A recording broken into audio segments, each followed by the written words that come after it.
We're not talking about the best of them. We're just talking about the rest of them. Not the worst parts, but the best parts. And the best parts we have. The best of the rest. Hello, and nice to see you.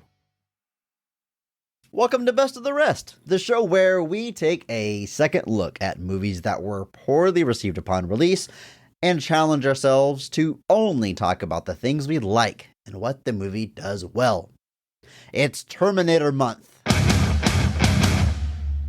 And this week, we are talking the 2015 film Terminator Genisys. My name is Chris Logan, and I am joined, as always, by my co-host of One Possible Future, Andrew Williams.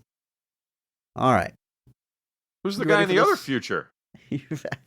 They're all redheads, Andrew. I don't know. I can't get away from Now I it. have to kill them. This is terrible. You ready to talk Sorry, what was your question? Terminator Yes, sorry. 5? I think the fifth entry in the franchise, right? Yes, the fifth film of the franchise. T5, it is, as no one calls it. Terminator the Fifth, as I've heard it called in no circles. An odd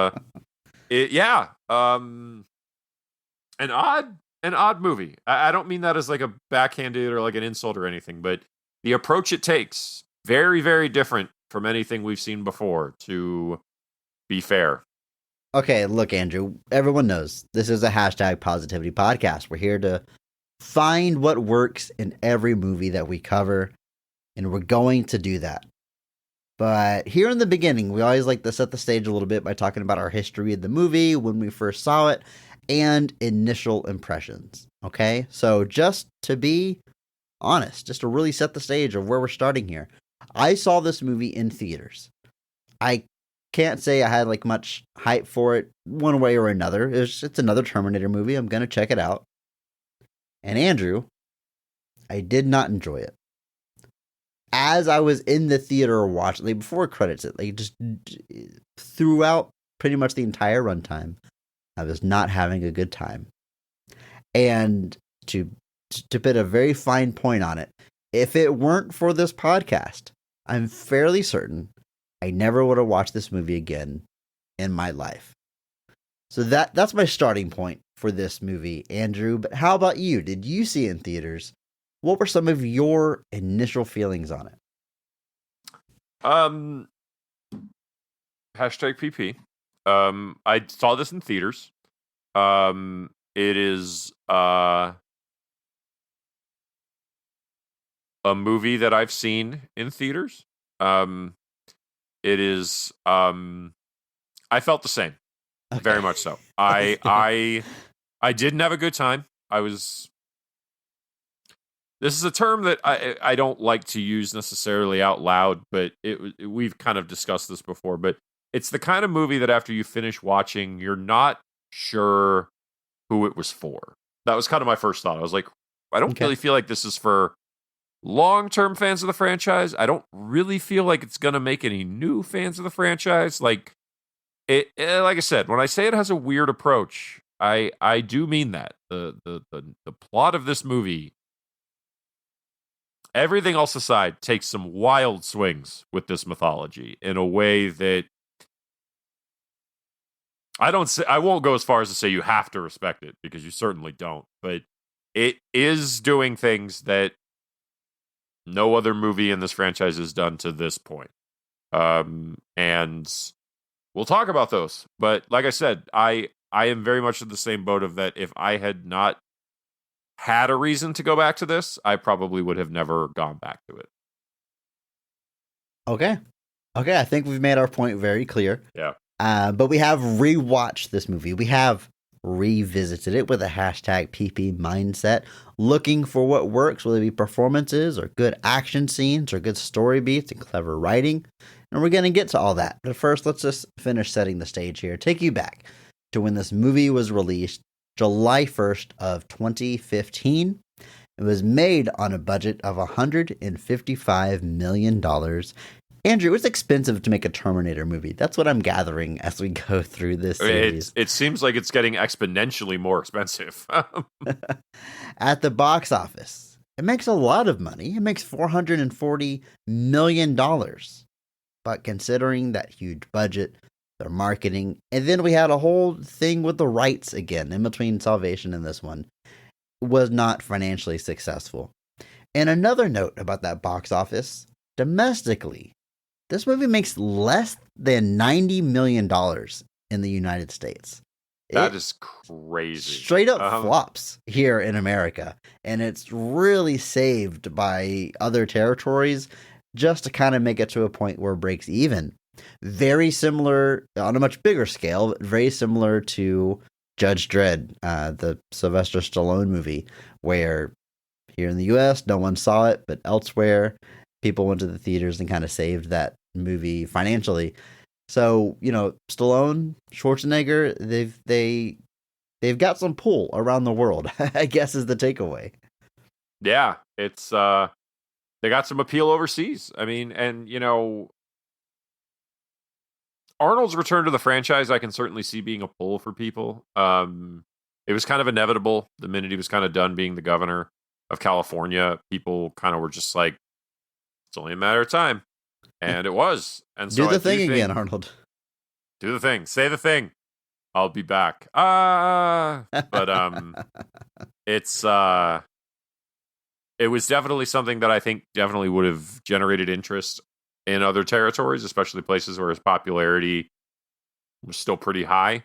And yeah, it's always wild to me when that happens. But yeah, like this movie crashes and burns in America, like unbelievably so. Like, and based off of like what I'm reading about like what the budget was, you're looking at $155 million production budget, and then they're estimating another 50 to 100 million in marketing. You've got your theater splits, you've got all that. This movie maybe broke even, which is ultimately, not bad, but it's certainly not what you're hoping for. But at the same time, you've ballooned the cost of these movies so high that you've taken that success bar and moved it up higher and higher. So it's a tougher thing to kind of reach. So obviously the franchise does continue after this. Not that long after this, honestly. It's only 3 or 4 years later. But this particular version didn't make much of an impact. And critically, the movie is not well received. Almost in panned category. It holds a 26% critic score on Rotten Tomatoes, the lowest of the franchise. Not much else you can say about that. It is, and it is not something where I think the audience score. The audience score is better in this case, but still decidedly mixed. It's got a 52% audience score. So you've got, this isn't some unsung gem that people are going to bat for. This one kind of came and went for everybody, it feels like. Despite the last few entries sharing a lot of the creative team, we have an entirely new creative team this go around. The movie has 2 writing credits by Lita Kalogridis and Patrick Lussier. Now, Lita has a lot of screenwriting experience in Hollywood, tons of script doctor work and uncredited rewrites, but also writing credit outright on movies like Shutter Island, and would later be a writer on the excellent Alita Battle Angel, a movie I fiercely defend and hope we get a chance to talk about one day. Some of that script doctor work does include movies like X-Men, Scream 3, and Catwoman, and she is also co-creator of the Birds of Prey TV show, way back in the early 2000s, a show that I can't praise it too much because I honestly haven't watched it, but I feel like it's a bit ahead of its time, adapting lesser-known side characters from comics, putting them as essential characters in a TV show, sort of a Batman without Batman kind of thing. That's become a lot more popular in recent years, but this was back in like '02 they were doing it, so ahead of the curve on that one. Yeah, that was coming about the same time as Smallville, where we were doing the Superman show. Oh, we can't call him Superman, but same idea. But yeah, tons of credits here. A name that I can't say I was super familiar with, which I'm sorry for.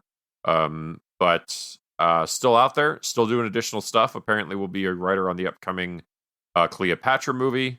And also does executive producer stuff now. Was executive producer on the Michael Bay film Ambulance, starring the greatest actor of all time.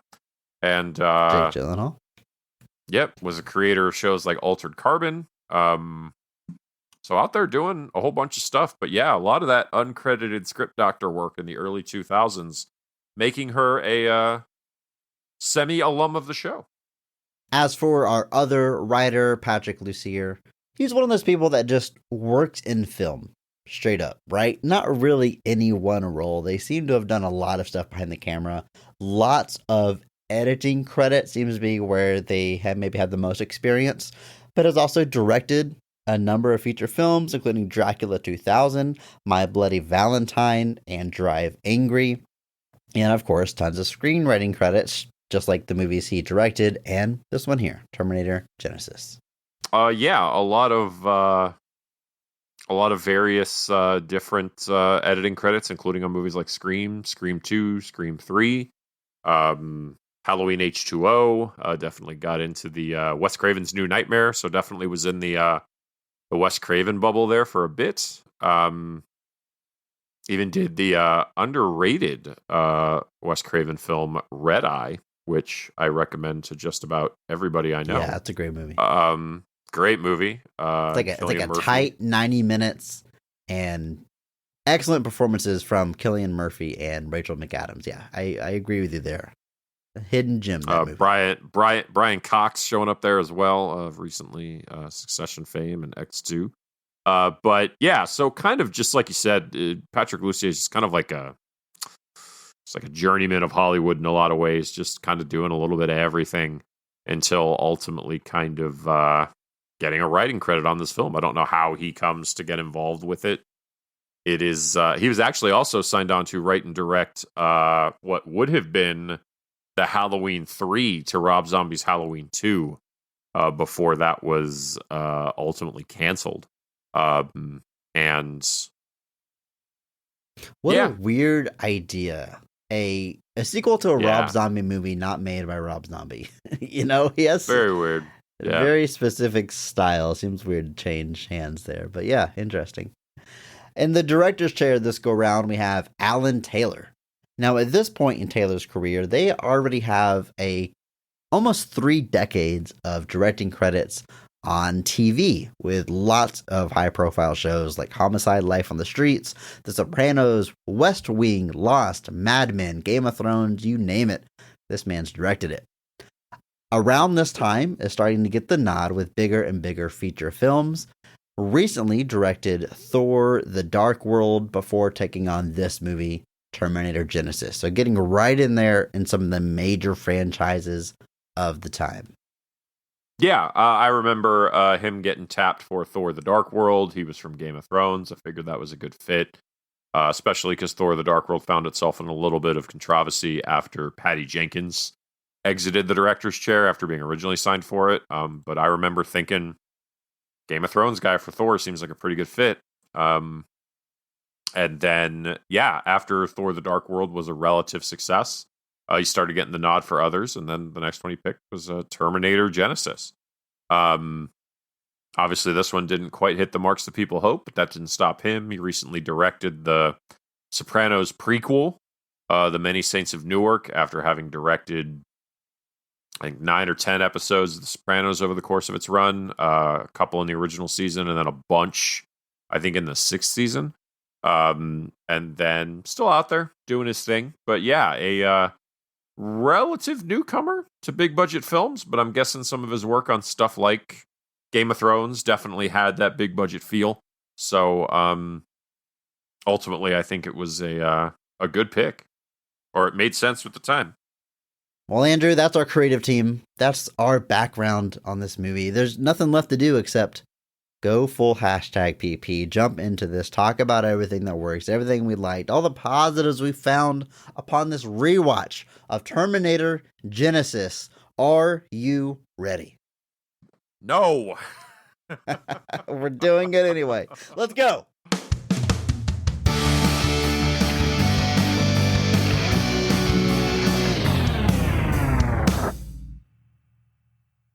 In a distant, post-apocalyptic future, John Connor leads a resistance army against the machines that rule the Earth.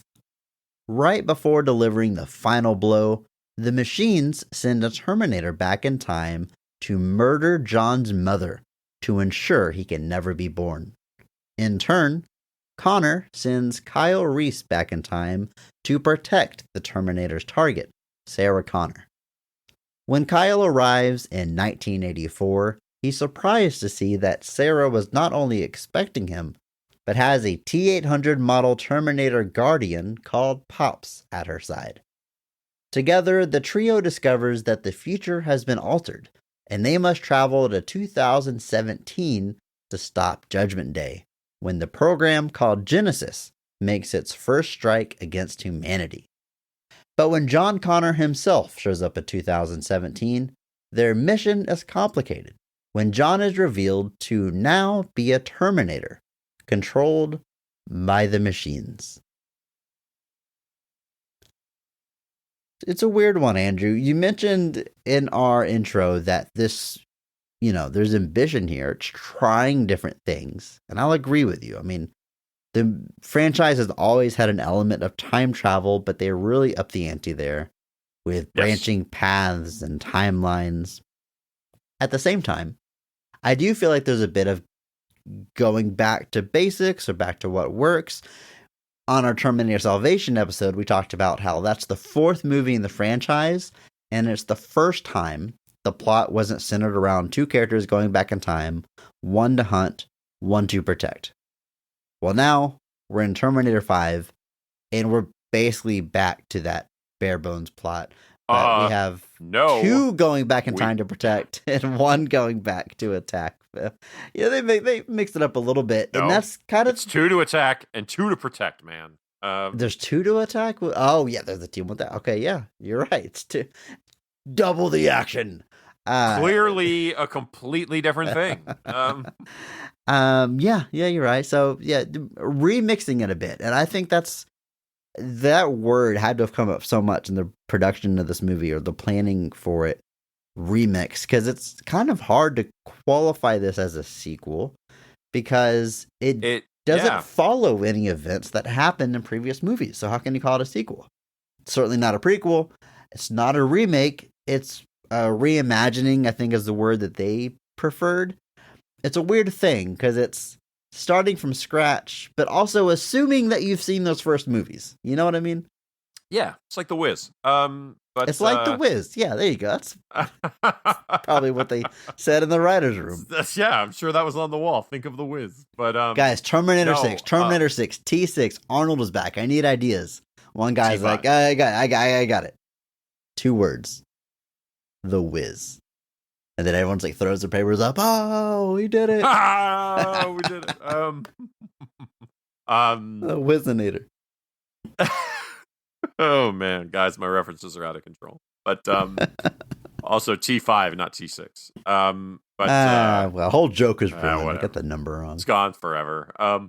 Anyway, yeah, that's what I agree with. This movie essentially rewrites the entire mythology. By 20 minutes into this movie, nothing to the series at this point is canon. None of it. Now, the movie begins with the sort of setup you would expect for the first Terminator. We've infiltrated Skynet. We destroyed Skynet. Skynet sent the robot back. We're sending our guy back to protect Sarah Connor because we know that's where he's going because John's done all this before. Everything about to the point he's sent back is still sort of setting us up for Terminator 1. And then, not. By that point, the plot basically switches, and the entire events of the series are now essentially non-canon. It is a wild choice. It is, like you said, there's a level of ambition there that you have to kind of at least recognize, as far as just being like, we're gonna basically blow up the whole thing and do something brand new and kind of sees where it takes us. But yeah, it's a wild approach, especially for like Arnold's return to the franchise, where you kind of were thinking they might be like you said, they do go back to like the central premise a little bit, but man, they shake up the whole thing beyond that, as far as the timeline, as far as what's happening, as far as how it all Judgment Day comes to pass. It's, I mean, they take some swings. I mean, they're not afraid to be like, what if John Connor is a Terminator? What if Sarah Connor has to protect Kyle Reese? What if the T-1000 is Asian? I mean, they are going for it. Yeah, just the hard-hitting questions of the time, for sure. All right. Well, Andrew, you know where we're going to start. We're going to start with the cast, as we always do. Specifically with the high point, the best casting and best performance of the movie, because every episode, we recognize one person who goes above and beyond the call of duty, that they actually elevate the quality of the entire film with their performance, and we recognize that person by giving them the Mark Strong Award. So, Andrew, go ahead and kick us off. Who is getting your Mark Strong Award for Terminator Genisys? I'm going to go with a bit of an odd choice. He's one of our more minor characters, but I'm never sad to see him on my screen, and I actually think he's playing a very interesting character. I'm going with J.K. Simmons as O'Brien. Who you're saying right now? But he is essentially the aged up version of a police officer who is with Kyle in 1984. But he has basically been investigating these time travel incidents ever since. Obviously, everyone thinks he's crazy because time travel is not real, yada, yada, yada. But when Kyle and Sarah from 1984 appear in 2017,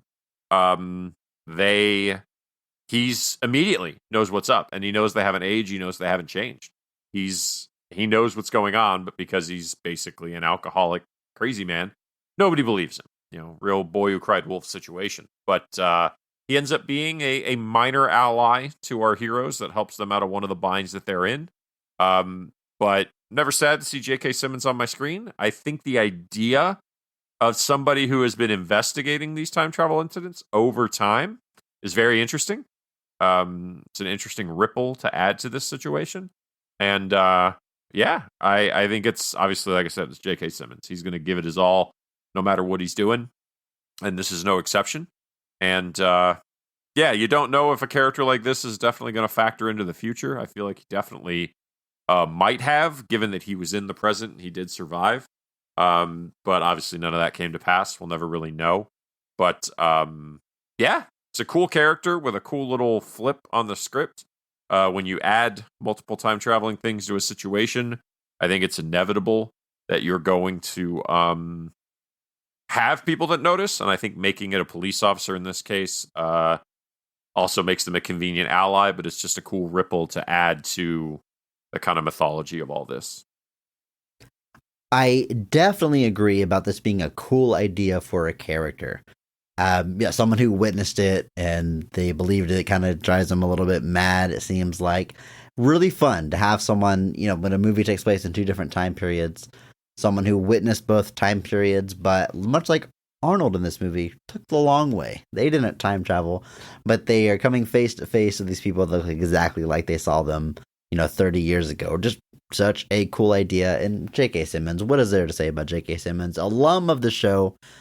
We might have even given him a Mark Strong Award. I can't remember off the top of my head right now, but certainly throughout his career, worthy of tons of Mark Strong Awards. I mean, just crushing it in everything he's in, whether it's a starring role or a supporting role like this one. And I don't think it's a crazy pick, because even though, screen time wise, much smaller than most people we're going to talk about here, steals the scenes, absolutely, makes the most of this character, which, like I said, I agree, is just a cool concept for a character.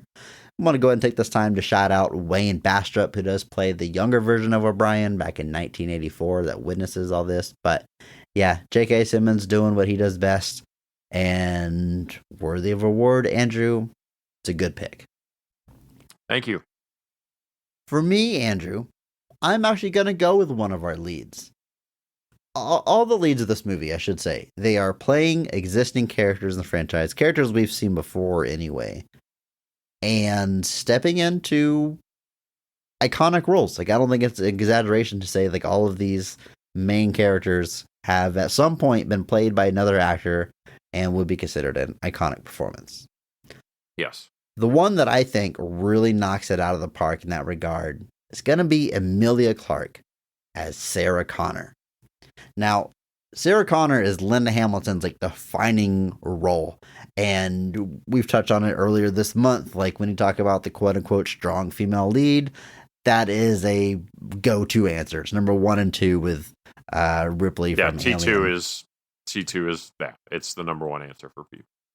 Yeah, it's great. So that it's so iconic, and I've also mentioned that Linda Hamilton got to play a few different shades of that character. With in T1, she's a regular civilian getting introduced to this crazy world and trying to keep up with the action and Kyle Reese, and then of course by T2, they're in charge. They're the one wrecking stuff, and she wasn't done with the role. And we're going to talk more about her next week. But iconic is my point. So Emilia has to come in here and look like Sarah Connor, act like Sarah Connor, hit these beats, hit these traits, but not just do a Linda Hamilton impression for 2 hours. And I think she does that fantastic. The idea that Sarah Connor knows about Kyle Reese, the idea that she is prepared from day one, is interesting because she's at a point where Kyle Reese comes to save her that she doesn't need saving. And she makes it a point to say that. And she's handling her own from the beginning. And I think there's it's an interesting idea. I'll probably be saying that a lot through this episode. That's an interesting idea. This is one that I think definitely has some miles to it, though. And you can credit Emilia Clarke for going that extra mile. See what I did there? Pulling the reference together. It's amazing to me that I'm not super familiar with Emilia Clarke and other stuff. I have seen Me Before You. I enjoyed that movie. It's a good one. I know she has a major role in Game of Thrones, the show that I haven't watched, but I've seen that character. I mean, I don't live under a rock. I've seen her in that role. I've never, in these other roles, been like, she kind of looks like a young Linda Hamilton. But here, you put her in the ponytail and the garb and saying these lines, and there's a lot of scenes where I'm like, she's kind of resembling her. She's kind of favoring Linda Hamilton. I know that's the goal, obviously, with what they're doing, but I think she pulls it off. So again, it's that fine line of hitting the notes that they need to hit, but bringing something new to it and being believable. It's tough, but I think she's walking that tightrope as good as anybody can and really anchoring this movie. So Mark Strong Award, Emilia Clarke. I think this is a great pick. This is a very difficult space to sit because she kind of has to be Linda Hamilton from T2, no less. Like, she's being the tough version, but with still some strange shades to the character, because this is now a version who's essentially been raised by a Terminator. It's an interesting place to sit, and it adds very interesting ripples to the character, where you've now created a situation where she is not just already kind of battle ready, but never really had a before. Like, her life ends as she knows it when she's a child. And then Arnold with those big 80s sunglasses comes and protects her. And yeah, I've seen Emilia Clarke Solo, probably the other big thing that Star Wars fans might know her from. She was a pretty having supporting character in Solo. Underrated Star Wars movie, if you ask me. But yeah, so anyway, like I said, sitting in a very interesting spot here. Having to kind of navigate bringing a new version of this character to life while still kind of existing within the shades of what came before. And that's a difficult thing for anybody to figure out, especially even more so when you start talking about an iconic character like Sarah Connor. And I think Emilia's up to the task. I think she does a pretty good job trying to find her own approach to it that kind of integrates with what came before, but still manages to be its own thing. Certainly not a job I want to have on any role, having to inhabit such a iconic performance and then try to kind of figure out all those different angles. But I think she is up to the task. Similarly, we have Jai Courtney stepping into the role of Kyle Reese. Now, Kyle Reese has been played by 2 different actors by this point in the franchise, but given the event of this movie, it's mainly that Michael Biehn version of the character that he is stepping into. And I will say, I don't think Jai Courtney is hitting the same notes as Michael Biehn, the way Emilia Clarke is hitting Sarah Connor, but I don't think they're trying to do that. They have like a different goal. I think they're trying to give us a new Kyle Reese for whatever reason, maybe because of the alternate timeline, story of this movie. But this seems to be a fairly new take on the character, at least from where I'm sitting.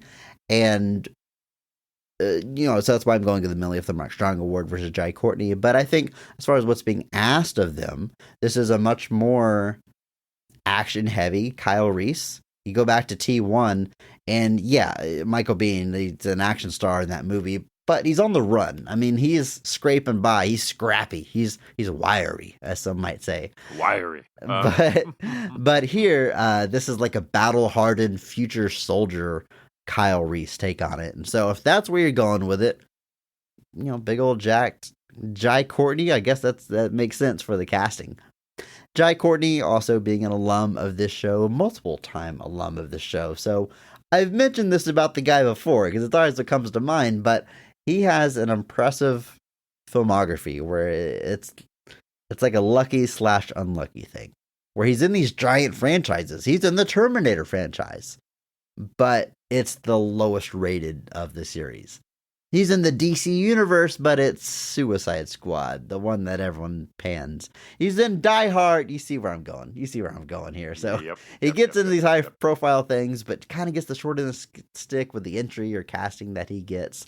And I say lucky, unlucky because I doubt he cares too much about that. The dude's got a pretty good career going. So good for you, Jai. And doing what's asked of him. I'll give him that remark here as Kyle Reese. Jai bless. But they're definitely not going, because we mentioned this with doing the last week with Terminator Salvation, how Anton Yelchin is kind of embodying the Michael Biehn version of the character with the scrappiness and the wit and like the kind of clawing for what he has, kind of working to fight against these clearly vastly more powerful machines, but still standing up to them, not running away, but still clearly not your typical action star. With Jai Courtney, you got some beef. Like he's jacked to the gilt. He's not he's not scrappy. He's not wiry. He's not. And they know that. Like that's the biggest thing. Like they didn't cast Jai Courtney and genuinely think that he was embodying Michael Bihn's version of the character. I think with the way this movie ends, they're clearly setting up Jai Courtney as a typical male action hero protagonist of this franchise going forward, alongside obviously Arnold's kind of revamped form. But he's doing exactly what's asked of him. I don't think #PP. I can't say that it's the direction I would have liked to have seen them go with the character. Especially when you go to like so much effort with Emilia Clarke as Sarah Connor to kind of find that right space for the character to exist in that makes it feel like it honors what comes before, but is still its own thing. This just feels like a complete revamp by comparison. So in that regard, it's a little confusing that you'd go to that effort for Sarah Connor, but not for Kyle Reese. But that, like I said, that being said, none of that's on Jai Courtney. That's all creative decisions above him. He's doing exactly what's asked of him here. Was clearly being set up as a major factor in the franchise going forward. Ultimately, that does not come to pass. It is unfortunate. But like you said, I don't think Jai Courtney is hurting all the way to the bank. This is our 5th Terminator movie. So we have Jason Clarke as our 5th actor to play John Connor. Now, I don't think Jason Clarke is feeling the same pressures as the other leads as embodying John Connor and the performances that came before, because this is a very new take on the character. You could argue that in the opening scenes of this movie, it is a version of John Connor we've seen several times before, the military leader John Connor. Although from the beginning, there is something under the surface. There's a bit of manipulation of Kyle Reese. There's something maybe not quite sinister, but something going on behind those eyes, you know? But of course, with a big twist of the movie that was revealed in the second trailer for this film before it was released, this go round, John Connor is a Terminator, taken over by Skynet. So yeah, radically different. And I'm not going to sit here as someone who's like, those originals are untouchable, you can't change characters. I don't have any issues with that. If you can get past that, I think you've got a fun villain performance here. He gets to have genuinely some of my favorites on the lines of the movie. We'll get to it when we get the scenes. But he's playing it up. I mean, once it's revealed that he's a bad guy, he's got his bad guy laugh. He's got, I guess by nature of being like, God, would you even call it a cyborg? They explain how this works. Like, the nanobots replace his cells, but he clearly retains emotion. He's able to emote, which typically the villains don't get to do in Terminator franchises. So he gets to have his cake and eat it too. He gets all the cool robot abilities, but gets to be a sniveling human at the same time. And it's fun. I'll describe it that way. He's got the signature John Connor scar. It's one line above the eye, two lines below. So you know it's the same guy. But yeah, Terminator this go round. Who would have known? It's certainly a choice. It's definitely a way you could go with this that wasn't expected. But man, spoiling it in the trailer definitely took the sales out of whatever juice that twist was going to have. I can't imagine like the feeling I would have had in the theater seeing it like in real time. It's one of those twists that you're just kind of like, man, couldn't you guys have just let it happen? And we've talked about it before. There's plenty of stuff where movies where they spoil twists, and sometimes those twists are like not as critical as you end up thinking they are, but a lot of times they are. And it's always wild to me that these things happen in this way and they end up kind of unfolding like they do, because it's just a bummer. And I gotta feel like, I think even Alan Taylor said, he's like, I don't know why they did that. Like, he's like, I have like, when the director of the film is kind of shocked that the trailer kind of spoils his own movie, maybe we need to reevaluate as a people what we're doing here. But that being said, it's a wild direction to take this character, to go from savior of the human race to essentially ensuring the creation of Skynet, because that is the interesting bit John gets to do here. Is he's not just turned into a Terminator, he's then sent back in time to ensure Skynet comes into existence. It is a wild twist on that whole mythology, and really does add some ripples. So in that regard, like I said, it's a swing for the fences. I don't think it worked for a lot of people. I don't think any of that's on Jason Clarke. I think he goes full villain. He's leaning into it at every turn. And like you said, ends up being the villain of the piece, which is pretty crazy to think about. Like, imagine going back 10 years and being like, dude, John Connor's gonna be the villain in the next Terminator movie. I would have never believed you. I'd have been like, that's dumb. But yeah, Jason Clarke knows the assignment and shows up for it. And of course, we got the man, Mark Strong Award winner, Arnold Schwarzenegger, of course, playing the T-800.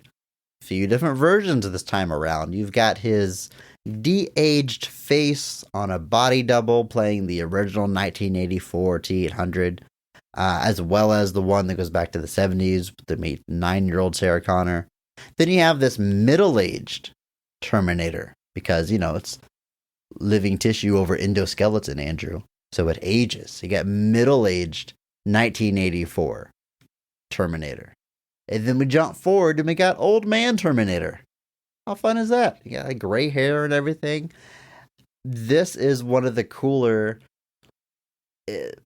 things we haven't seen before, and the idea has always been there. It's told us in the beginning it's living tissue, but you never really think about it aging. Typically, these things don't make it past the runtime of a movie, so to see what happens to a Terminator after decades, it ages like a person was, at least visibly on the outside. It's a cool idea. I like this one. Yeah. It definitely gives it a few more layers there. Obviously, again, we're kind of riffing on the same concept as Terminator Salvation there by having the de-aged, with the body double with the Arnold face.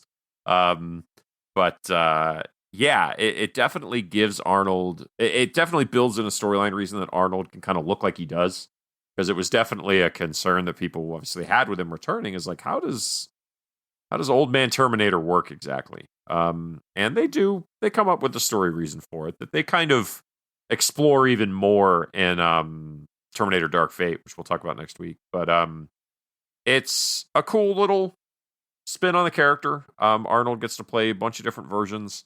Kind of shows his pseudo development of concepts and ideas as he kind of goes through time. Because, when they jump forward 33 years, he takes the long way, those 33 years. And he's got some fun quips. It's Arnold. He knows this job. He knows what he's doing here. I think it's the funniest performance. I agree. As Terminator. I think it's, and yeah, I think he's deliberately having fun with it. Yeah. Like some of the stuff he said, like when he's like, I infiltrated Skynet as part of as part of the building crew, and she's like, you got a job in construction until I was laid off, and just stuff like that, just delivered with that dry humor, or like when he shows up in the present, and sorry for the harsh language, folks, but where the guy's honking at him, he's like, get out of the road, and he hesitates for just a second and goes, bite me, and I'm just delivered perfectly. He's kind of knows exactly actively what he making needs to jokes do. here, where usually it's like he's playing the straight man. It's funny because it's a dry delivery and a robot, but like I feel like he's actively going out of his way in the character. This Terminator's been around a while. He's somewhat acclimated to humans. He has a sense of humor. It's still very dry, but definitely playing the sandbox more than usual. Yeah, and I'm having a good time with it. Don't misunderstand me. I think it's fun. And it, like I said, it gives Arnold a bit something different to do, because to this point, Terminator is obviously relatively silent bad guy. And at a certain point, he leaves the movie entirely because he loses all his skin and turns into a metallic skeleton. But in 2 and 3, and there's changes between 2 and 3, but he's playing in the same kind of sandbox where the humor, like you said, it's more forced isn't the word, but like it's funny because he doesn't get it. Like it's funny because his delivery is so straight. So with this kind of giving him like, hey, he's been in existence now for almost 50 years. I mean, 73 to 2017, that's 27 plus 17, 44. So Terminator's been living amongst humans for 44 years. A very interesting idea. How would a Terminator acclimate? But in this regard, versus something like, say, Dark Fate, his mission is still active that whole time. So he's protecting Sarah Connor this entire time. But he's kind of acclimated. He kind of gets it at this point to where he has successfully assimilated into humanity and nobody notices. Probably because there's not 6 other robots that look exactly like it. But it helps. But yeah, I think he's having a good time here. I think he's definitely throughout the film, he's one of my favorite parts. Not quite Mark Strong levels, but I'm having a good time watching Arnold in this movie. I think he knows what he needs to do, and he's doing just enough to make it separate from what he's done before. And Andrew, that's our main cast. Those are our key players. A few smaller roles I think are definitely worth shouting out, though. Matt Smith appears as, I'm just going to call him Skynet.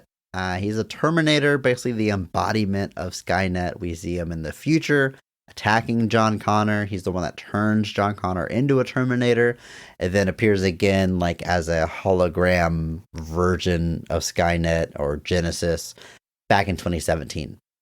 It's interesting because this is a very small role as far as screen time is concerned. Yeah. But Matt Smith is a known name, undoubtedly most known for Doctor Who. You can explain to me how that works. I know there's a bunch of different doctors. I don't watch the show, but he seems to be a well-liked one. And I believe, you can correct me if I'm wrong here, this is shortly after his tenure ended. This was kind of like maybe his next big thing. But the point is, they're casting someone that is overqualified for the size of the role. And you can assume it's known that this was a planned trilogy, that this role would have only grown from there. Yeah. So, it is he's Doctor Who from 2010 to 2014. So this movie coming in 2015. Yeah. This is basically one of his first big high profile things after leaving Doctor Who. And he's a relatively, well-liked, take on Doctor Who. He is, got a pretty well-respected tenure. He had a difficult task himself on Doctor Who. He followed David Tennant, who by many is like the Doctor Who of the modern era, and actually will be returning to the role ever briefly this coming year during the 60th anniversary celebrations of Doctor Who. Jesus. But been around a long time. But it is it was a big deal. People were kind of like, oh, Matt Smith in a Terminator movie. That's kind of wild. But you can definitely get the vibe, especially with the ending and like the stinger of this movie, that his presentation as Skynet, T-5000, whatever you want to call him, was going to be a big deal going forward. And that in itself is another interesting ripple to kind of give Skynet a physical embodiment. To this point, we've seen Skynet like in Terminator Salvation, we have it presented as like an avatar, but it's still like through a computer screen. Taking that next step of making Skynet into a physical embodiment was definitely a new choice, and kind of creates, maybe your much more classic, machine versus machine kind of face-off that you probably would have built to. But it is clearly something that was meant for more, because his screen time here is non-existent. I mean, he's in this movie physically like twice for about 30 seconds, and then as an avatar only for a couple of minutes at the end. It is not a lot. I don't know if there were more scenes that were deleted there. I'm actually curious about that, but it is something that was clearly going to be set up for more. It's a bit of a bummer. Would have been really interested to see what Matt Smith could have done with something like that, because he already kind of doesn't look human. But yes, I didn't want to be mean. I don't know if he's a strange looking fella. So he is. I gotta think that factored into his casting here. I agree. Yeah, even when he was in that House of that Game of Thrones prequel, when I saw the pictures of him, I'm just like, man, this dude does not look like a human being. But but a fantastic actor. Don't and with something like, say, Doctor Who, that kind of works in your favor to be a little unique looking. And I guess I do have to shout out that he was the villain in Morbius, and he's such a wow. Okay. He's this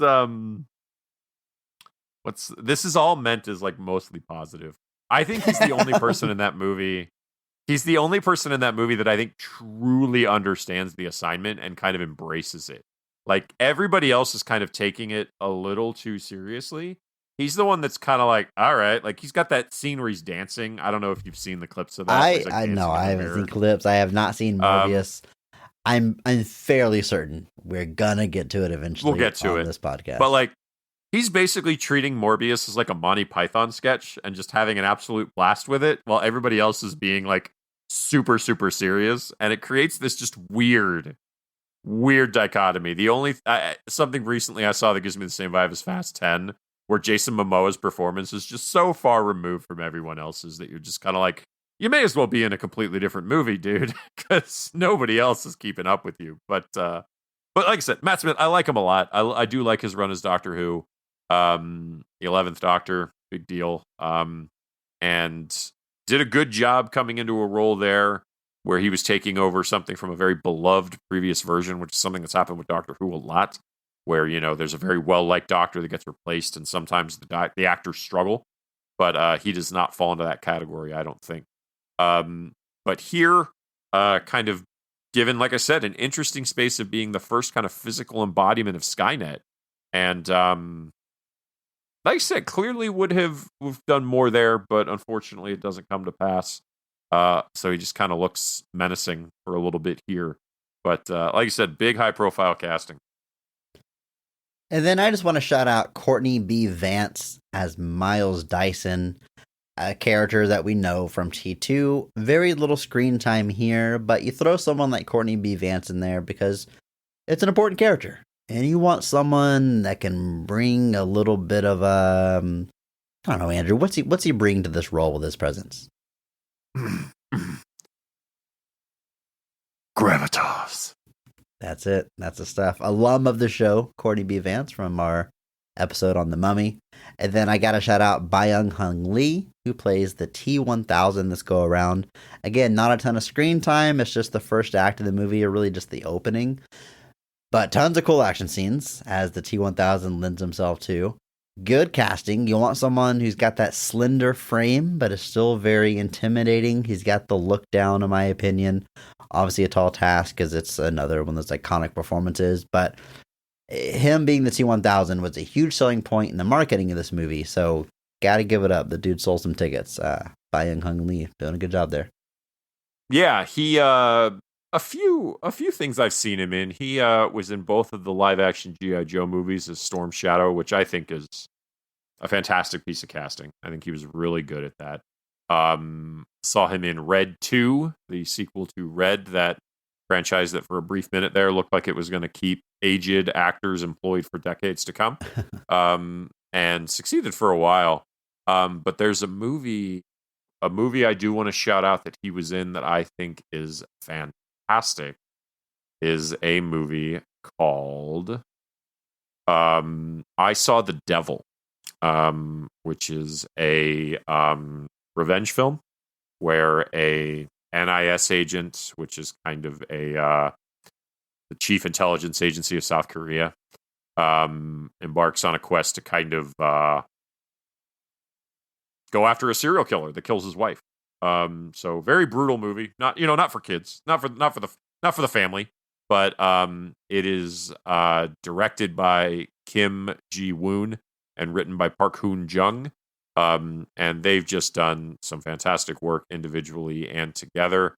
But I Saw the Devil is a very, very great, brutal action film, and I recommend it heavily to anyone. And Byung-Hun Lee, the lead of that, does a fantastic job. Like I said, unfortunately here, basically silent the whole time. I don't think he talks at all. But has to come in, and it's again an interesting spot where he's like integrating as a T-1000 into scenes from Terminator, which is another odd thing to kind of approach. But like you said, he's kind of got that. No, I'm not looking for gravitas here. I'm trying to actually think of the actual term. But not to say he doesn't bring gravitas to this. But he's got this like. Yeah, I feel like I'm repeating myself where I just said Matt Smith doesn't look human. But he's got this kind of alien quality that Robert Patrick had as well, where like you can kind of tell they're not humans. They kind of, the posture they use, the presentation they take, it's very robotic, even though they're presented as human. And he does a really great job at bringing that kind of uncomfortable stature to the character, where like you just know this guy's not right. And it's not an easy thing to do. So I definitely want to. I appreciate you bringing him up. He's one of my favorite Korean actors. Does great jobs in tons of Korean films. He's easy to look up over there. I believe a lot of them have been made available stateside. All types of stuff too. He does comedies. He does action. He does drama. He does everything. But yeah, I definitely appreciate you giving him a shout out here, because it is a interesting spot. Another person has to kind of sit in an interesting spot of embodying something somebody else kind of already made iconic, and I think he's up to the task. Well, Andrew, that's our cast. It's time that we jump into it. The scenes of this film, starting with the best scene, or at least our personal favorite. So, Andrew, I'll let you kick us off here. When is this movie firing on all cylinders? What is the best scene in Terminator Genisys?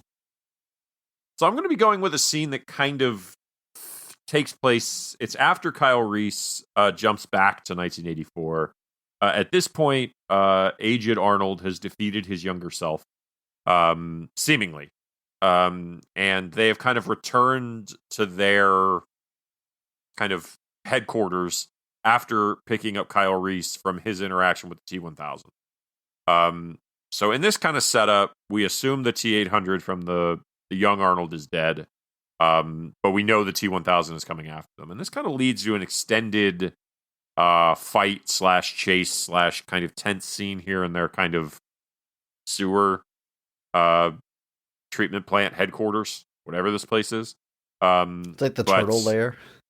Yeah, just a weird. Hey, if it works, it works. But you get a bunch of different scenes here that I think are all pretty cool. You get Jai Courtney versus the T-800, where you do get to see a little bit of the scrappiness because he clearly can't physically oppose this guy. So he's kind of got to think on his feet. You get a little bit of that Kyle Reese energy, the kind of classic Kyle Reese energy kind of leaking in there. KRE, as the kids call it. Yeah. What the hell? Hashtag KRE. It's all over Instagram. Hashtag KRE, the Kyle Reese energy. So he kind of gets to embody that, and this is a good extended fight here where the skin kind of gets taken off of Arnold, and you get a classic looking T-800 endoskeleton fighting against Jai Courtney here, and he, eventually gets to their Terminator killing weapon and is able to blow his head off. And it is pretty cool, but then running parallel to that, after that, and even after that, is kind of Sarah's showdown with the T-1000, who, again, they have kind of been preparing for this. They've been preparing for the T-800's arrival in 1984. They've been running from the T-1000 seemingly for like a decade now, so they've been making their plans. And that kind of comes to pass here, where the T-1000, Kyle and Sarah kind of all converge in this chamber, where the T-1000 is now shifted to look like Kyle Reese. There's that brief kind of who is it, who's the real one, who's the fake one, and Sarah just kind of takes a guess, shoots one in the foot. Turns out it's the T-1000, and they trigger this plan, which is basically some form of acid. I don't know if they specify what kind it is, but it is a corrosive acid that essentially melts the T-1000. Very kind of an opposite of the end of T2, obviously, where they throw him into molten lava. Here they're kind of doing the opposite, melting him down with some kind of acid. And is acid the opposite of lava, Andrew? Yes. No. Do you not study no, science? No further questions. I'm sorry, I questioned you. Sorry. He's not set on fire. He's doused with a liquid. See, I would think freezing him is the opposite of melting him, which they also do in right. T2, but which doesn't stick. So anyway, the death sequence here is pretty cool because like he comes out like he's in this acid rain kind of thing they set up, and he kind of comes through it, and he's got this real like kind of Thing-esque like monster looking version that he's in, where he's kind of like barely holding it together. He looks like Venom without a host. Yeah, like just real wild there. And then Arnold kind of comes in, middle-aged Arnold kind of just grabs him by the throat and like shoves him back into the acid, and then like his own like skin on his arm like melts away, and just cool looking, just cool classic Terminator looking stuff. And then obviously they cool off Arnold's arm to stop his own arm from melting, I guess. But still, just a cool sequence of events. You get two kind of quick Terminator skirmishes there in pretty fast order, but both are pretty cool. Like I said, it's a new twist on how we kill a T-1000 that looks pretty rad. Then obviously getting to see a classic Terminator endoskeleton fight. Kyle Reese here. It's just all cool, classic Terminator action. It's pretty early in the film. I don't want that to seem too, backhanded, but it's just a cool sequence. A lot of cool stuff happening back and forth. And this Arnold holding that T-1000 in the acid, just a cool visual. Never going to be sad to see that. So there we go. My favorite scene. Yeah, it's a good one. I mean, the first act of this movie is just speed running the greatest hits of the franchise. That's what it is. T1 and T2 specifically. You got the T-1000, you got the T-800, you got Terminator on Terminator action. You don't even have to pay extra for it. You got humans fighting the Terminators. It's all, like I said, it's a kind of a speed run, these first 30 minutes here. And this is a great pick because it's kind of the crescendo of all that. After this, we get to the time travel stuff and a lot of the new conflicts that are presented here. But this is all pretty classic Terminator stuff. So, yeah, I can't fault you for saying it's your favorite or where the movie's working best because it's tried and true material here. And I agree. It's a fun... I think it's great. They found a new way to kill the T-1000. After everything they had to go through in T2, it would have been kind of bummer if they just threw him into lava again. So I thought the corrosive acid was a clever way to go about that. And I really like, you mentioned this already, but the young T-800 keeps fighting here.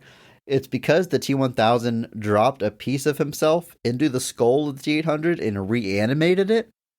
That is really cool. And I assume that means the T-1000 is not controlling the T-800 like a puppet, or it just lent him some CPU power to bring it back. I'm not sure which one, but either way, I love that visual and that concept. I thought that was really clever, really fun stuff. Andrew, for my favorite scene, I promise this isn't some kind of hidden negative backhanded thing, but I'm going to get extremely specific. Okay. My favorite scene is like 50 seconds long. It's right before our final act of the movie. It's whenever we're heading to Genisys, like the main building where the showdown's going to take place. We're traveling there via helicopter, and the good guy's helicopter gets in position above John Connor's helicopter. And here's my favorite scene. The T-800 dive bombs into John Connor's helicopter to bring it down. He literally just jumps out, does like a Ralph Wiggum through a window, puts his arms by his sides, head first, through the helicopter, and sends it down into the water. It's great. That's it. I love it. That's my favorite. Yeah, this awesome. is 5 movies deep, and they're giving us something new with a T-800. That is impressive. It sounds weird, but I love any time these movies like remind us that the Terminator is a robot. Because it almost, when they're using guns and stuff, like it's almost hard. It's easy to forget. It's just like an action hero thing. But whenever, they obviously, survive a hit that would kill them, or their endoskeleton gets revealed, that's always a big tell. But like things like reminding us how heavy they are, or the fact that they're indestructible and they can just jump through a helicopter to bring it down, because who cares? It's not going to break me and I don't feel pain. Yep. So that's, it's awesome. I love stuff like that. So I think this was I think this is either shown in the trailer or hinted at. They show him jumping out because this is where we get the reprise of the line, "I'll be back." And then he just jumps out the helicopter. Followed very quickly by the yes. That's one of the usages of that there. So well they done. knew what they were doing. I mean, not to talk backhandedly now about a movie covered previously, but Terminator 3 doesn't use that main theme till the closing credits. Come on. So far, the other 2 movies we talked about have smartly used that cue in clever places because it gets me hyped every time. So yeah, it's short, it's sweet, it is the high point of the action for me. So that's what I'm picking as my favorite scene. I think this is a great pick. It's a fun sequence. I think the Arnold saying "I'll be back" and jumping out of the helicopter was in the trailers, but there definitely was a hint this was coming. But I mean, you didn't have any idea that it was going to be him launching himself through another freaking helicopter. So spoiling John Connor as a Terminator, it's pretty bad. But at least they preserved the surprise of Arnold dive bombing through a helicopter. Me, but unironically.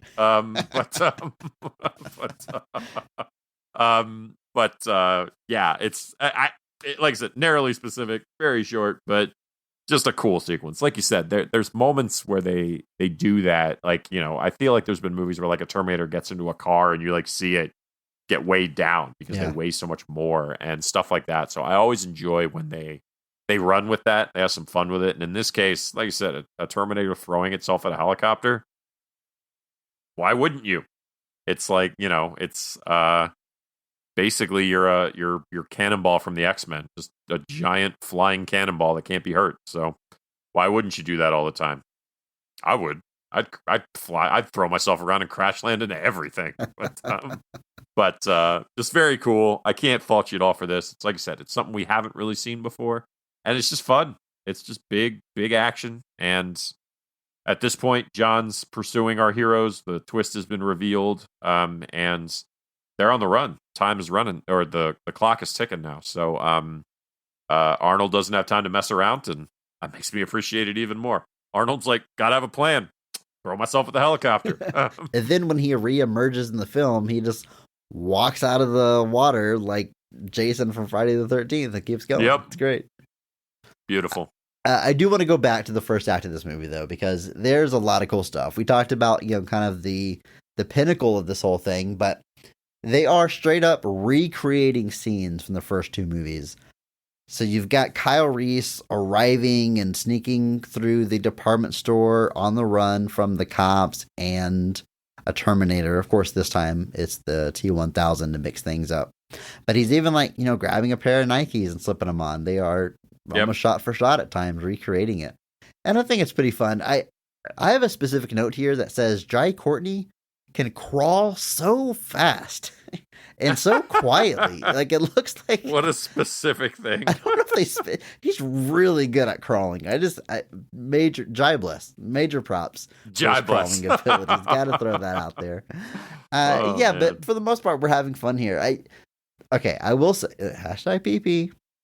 I mentioned my initial theater experience, and kind of from the beginning, I wasn't enjoying this movie. Definitely the first time through, I mean, you don't know what's going on. You don't know. They're just showing us scenes with other actors in it.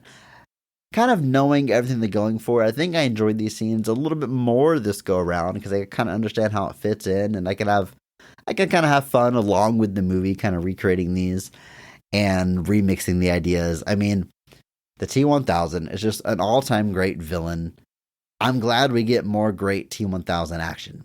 And the T-1000 isn't in the movie for very long, but they play like the greatest hits as far as what the T-1000 can do. Like whenever it breaks the windshield of the cop car it's driving and, Capri Sun forms its way onto the hood of the car, much like we saw in T2. But then we get like new stuff. I love, again, this was another shot from the trailer. They really sold this movie on the T-1000 where he forms his arm into a large spike, swings it upward and cuts his own arm off, and then grows his arm back, grabs the arm that he cut off, which is a spike, and throws it like a javelin. Come on, that is so cool. Just cool. I'd love that. And these writers are fans of T2, just like everyone.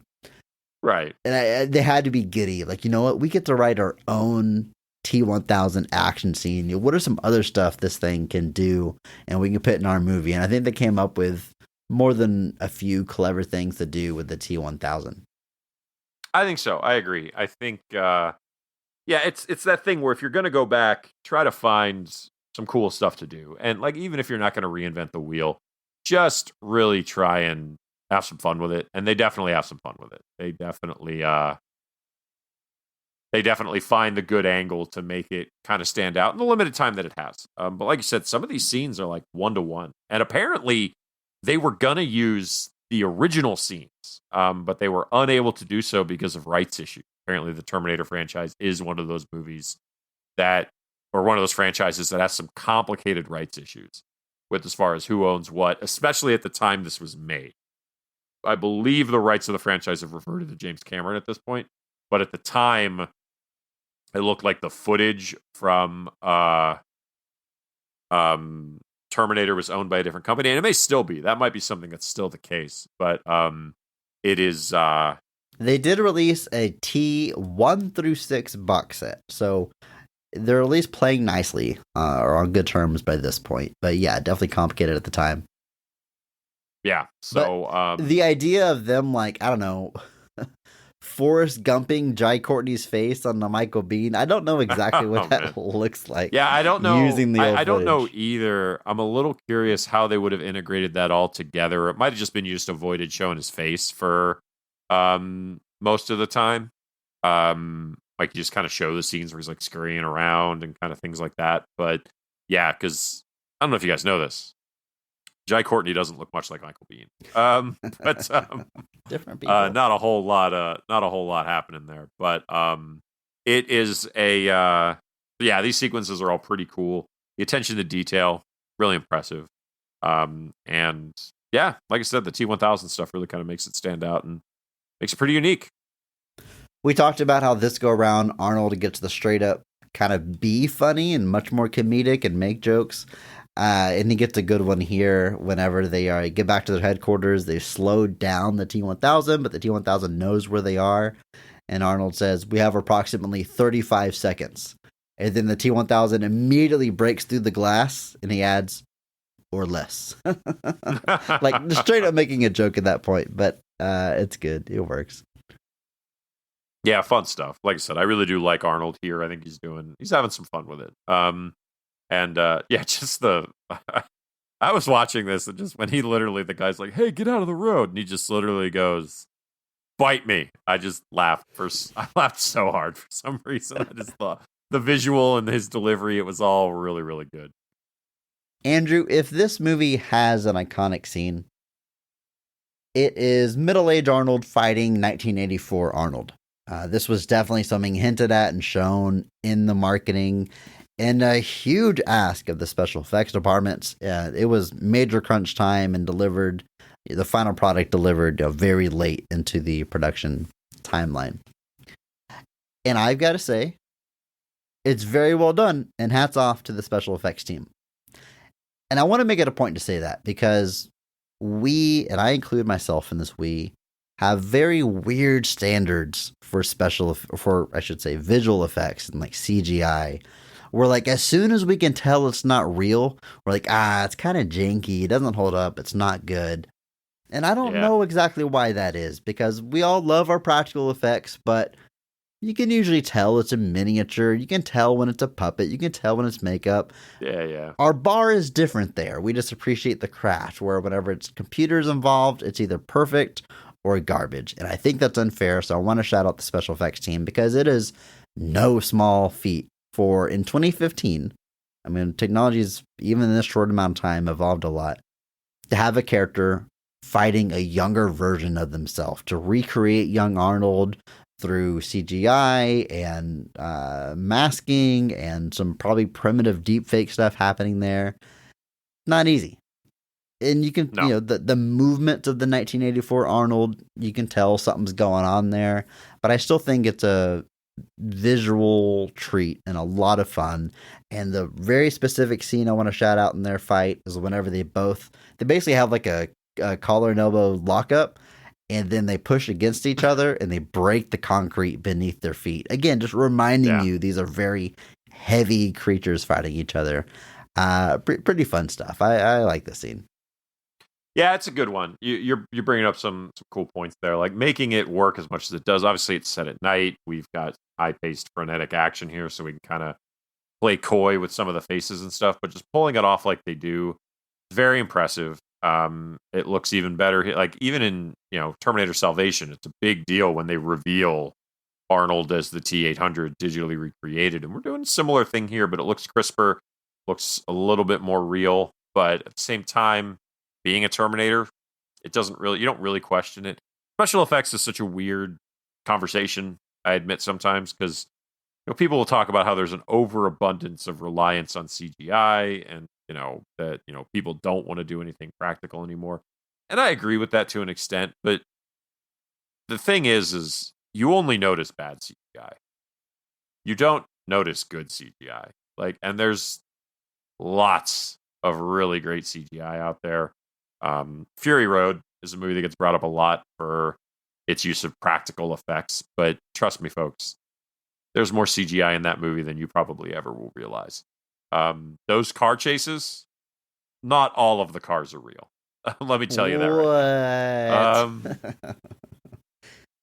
Some of them are real, not all of them. You can watch like the production footage, and don't get me wrong, they're going hard on practical effects in that, but there is really good CGI augmenting almost everything that movie is doing. Definitely. And that's a key in a lot of places, like I said.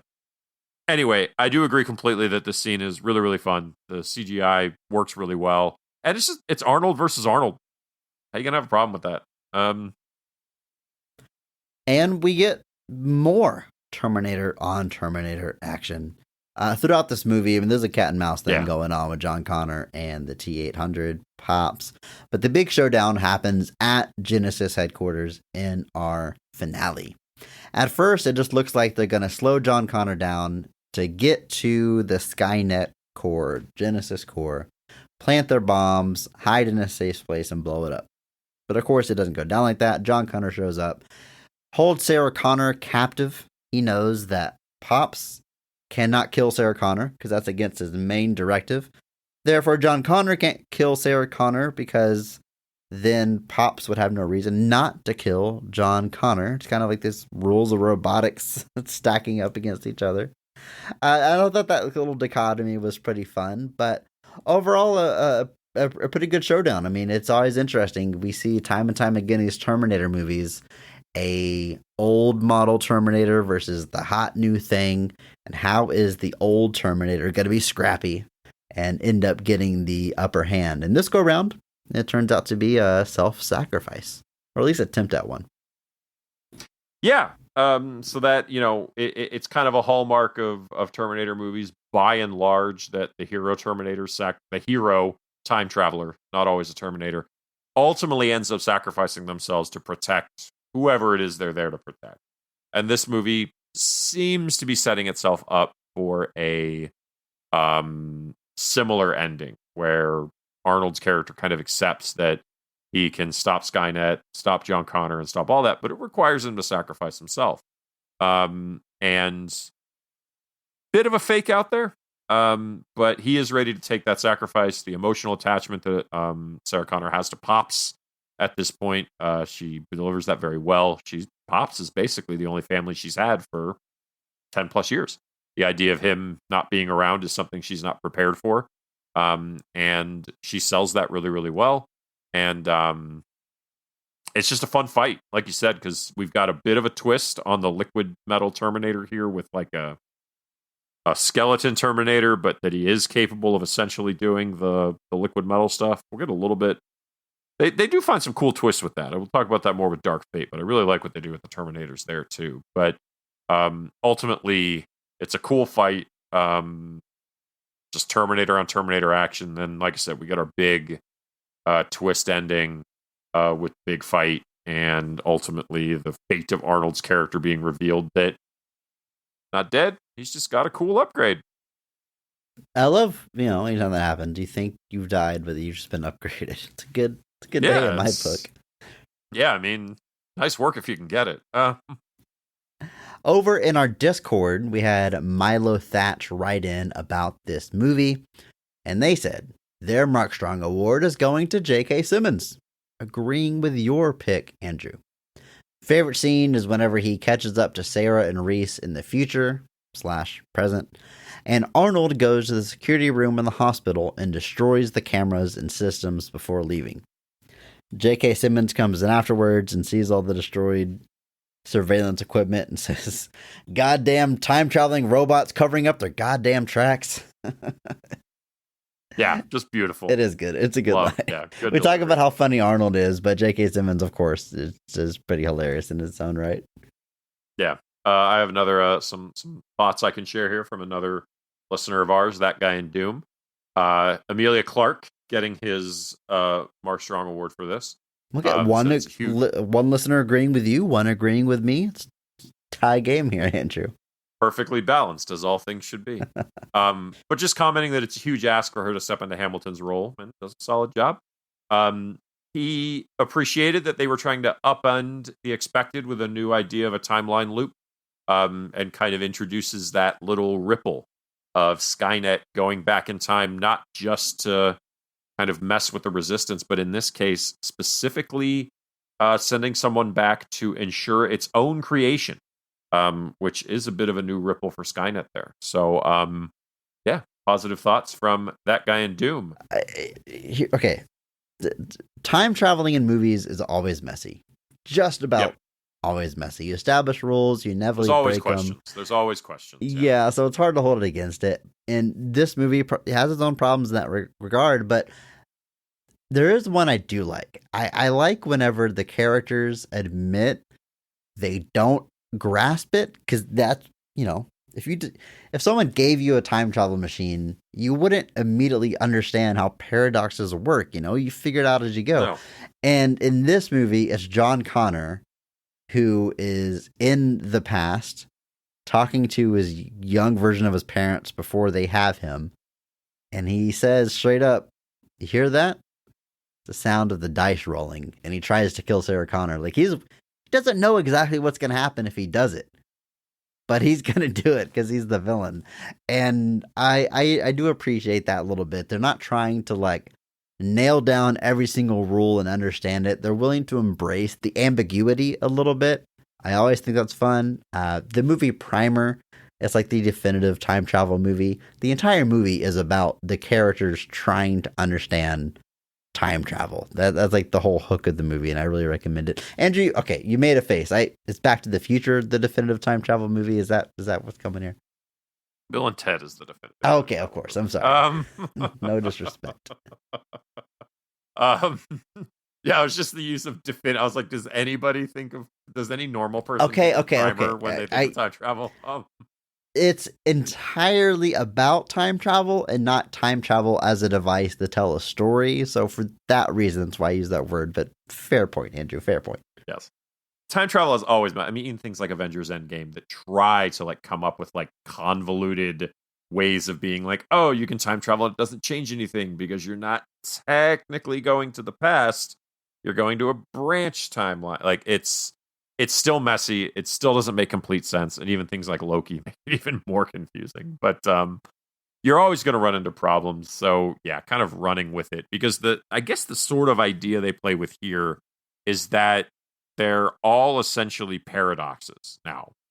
The idea seemingly being that you could do anything to any one of them and nothing's going to happen now because they exist outside of time, essentially. Like in Sarah's case, that's evident when they get taken by the cops when they come to 2017, and there's no record of Sarah Connor existing. She's not there. There's no record of her. Now there is a record of Kyle Reese, but he's a child, and so it's cool. They are already in a past that leads to a different future. So if you're from that future that no longer exists, what does that mean? So I think that's kind of the idea they're sort of trying to play with here, is that they kind of are we're not, the future doesn't rest on us anymore because we exist outside of that time now. So, again, an interesting kind of twist, because, the whole John Connor is the hero of the resistance, clearly no longer the case. These two have to have, Kyle Reese is John Connor's father. Don't know that that's going to happen anymore. So definitely taking some swings there with how we're approaching time travel and how we're approaching these characters.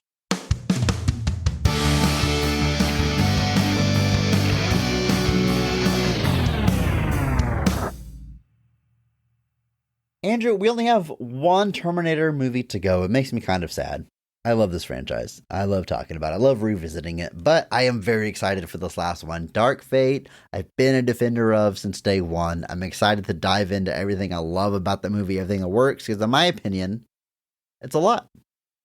No, I agree. I think Dark Fate is a movie that it's so weird, because I feel like it's a movie that Terminator fans would have loved to have got at one point. And I think a variety of circumstances lead to it kind of not making the impression that certainly anybody hoped it was going to. We'll talk about that more next week, obviously. But I kind of skipped it when it came out, because I saw the reviews were kind of okay. And at the time, I wasn't really going to the movies as religiously as I was. And I think something else came out around the same time.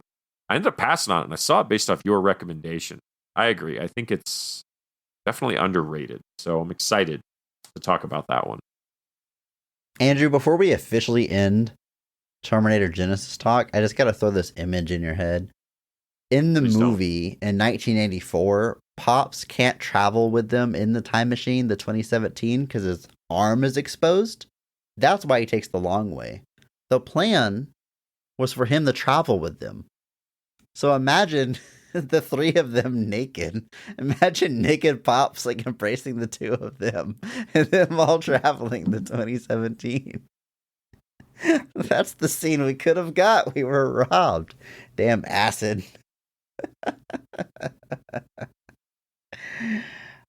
Andrew, he's got his head down. I can hardly see him on the screen anymore. Andrew, it's okay. Look, we got a question of the week here before we end this episode. This is brighten your spirits a little bit here. If you want to ask us a Chris. question, Get me out of here. if you want to ask us a question for a future episode, you can jump into our Discord. There's a link in the show notes, just like Oculus Neko did here, who says for Terminator Month, they wanted to ask.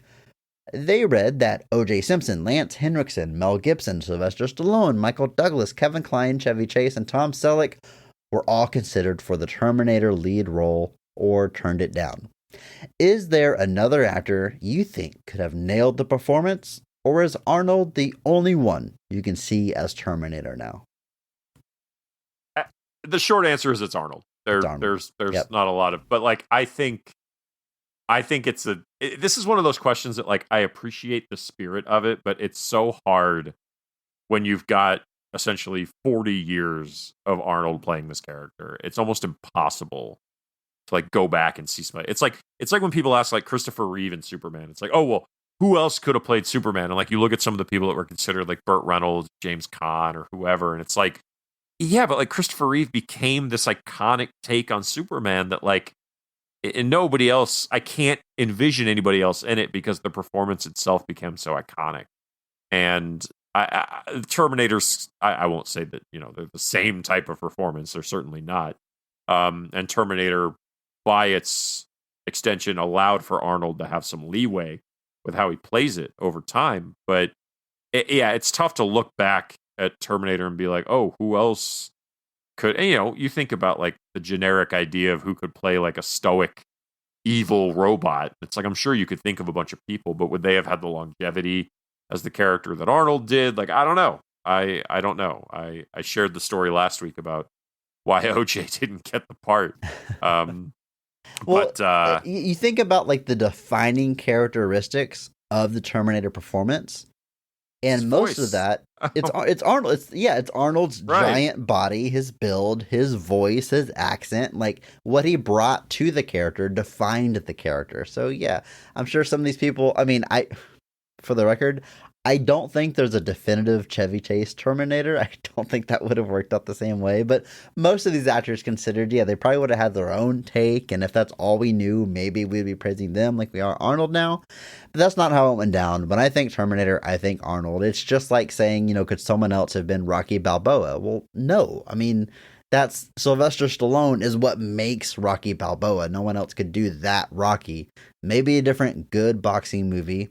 Hey, maybe a different killer robot, but there's only one Terminator. It's Arnold Schwarzenegger. Well, there's only one T-800 to be clear. It's Arnold Schwarzenegger.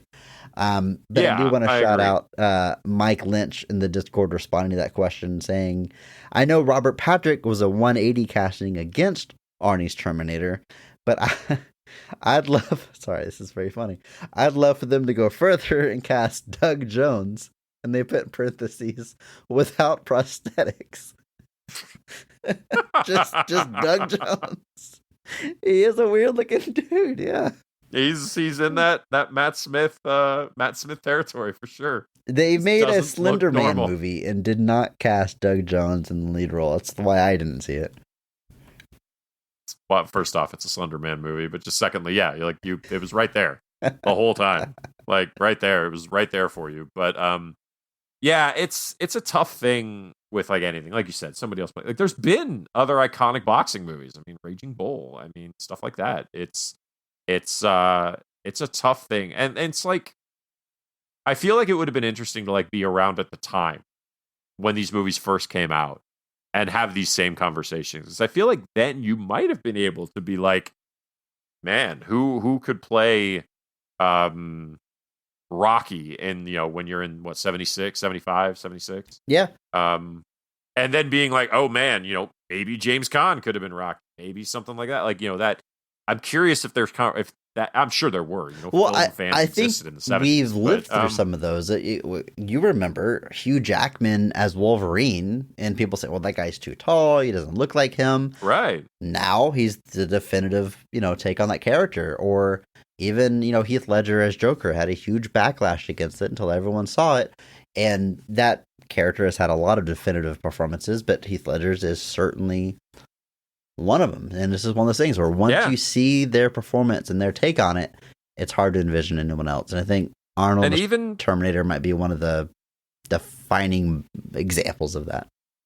I agree. And even like with the MCU, somebody like Robert Downey Jr. or Chris Evans, like, people identify them as those characters to the point that whoever steps in is going to have some big shoes to fill. And Terminator will be no exception. Now, Terminator, like we established, kind of gives itself an out by allowing other people to be Terminators throughout these movies. Because, Terminator 1, Arnold's the villain, but T2, now he's the hero. Now we got Robert Patrick as an evil Terminator. Terminator 3, we got Christiana Loken. And so with these movies, and even in this movie, Jason Clarke getting to get in on the Terminator action. So the nature of the franchise really does allow for people to also step into the Terminator role, but Arnold's still the through line of all of it. And he's the guy that when you say Terminator, it's Arnold. There's no question.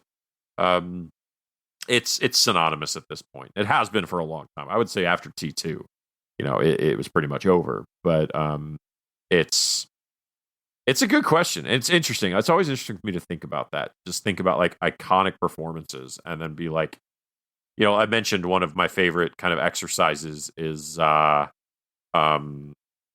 it's this film exercise where you take a movie from a specific year and you recast it with contemporaries of the time. So not like, cast it with actors from today or cast it with actors from the decade before, but take a movie that came out in a certain time and recast it with other people at the time. Like Clue is a great example, I think, of like trying to recast Clue with other comedic actors from the 80s. And I'm like, that it'd be so different, but there's certainly people that could do it. Like, so it's interesting to look back and be like, who could have stepped into Terminator in 84 and played the Terminator role, but would they have had the longevity and the versatility that Arnold did with the character? Maybe not. Who knows? But fun question, nonetheless. If you aren't in that Discord, you should be. Check out our show notes. Follow the link. Join us. The conversation continues. And until next week, just remember that maybe not every movie is great, but all movies have greatness. Thank you to Mark Benavides for singing our theme song. You can check him out on Instagram at NotThatMarkAnthony. And thanks to Mitch for the music. You can follow him on Twitter at I'm a Biggie Boy and check our show notes for the SoundCloud link.